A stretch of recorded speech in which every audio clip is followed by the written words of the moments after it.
쌍방울 대북송금 의혹을 수사하고 있는 검찰이 구속 수감된 이화영 전 경기도 평화부지사를 불러 조사했습니다.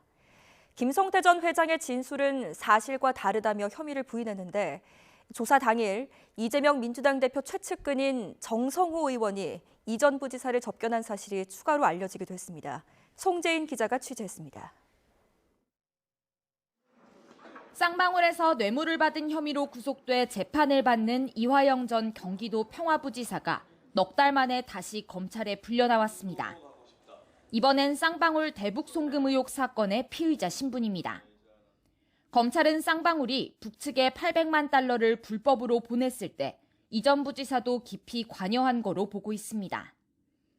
김 전 회장이 지난 2019년 경기도 스마트팜 사업 비용 500만 달러를 북측에 대신 내주기 전에 이 전 부지사의 요청이 있었고, 이후 이재명 당시 경기지사 방북 성사 비용 300만 달러를 대신 보낼 때도 상의를 거쳤다고 검찰이 공소장에 적시했습니다. 이 전 부지사는 조사에서 이 같은 의혹을 적극 부인했습니다. 김성태 쌍방울이 안부수를 통해서 북한 쪽 사람들을 속여받고 본인의 어떤 이해관계에 따라서 북한에 송금한 것이다. 근데 그 북한 송금 과정에 관여를 하거나 그거에서 아는 바가 없다.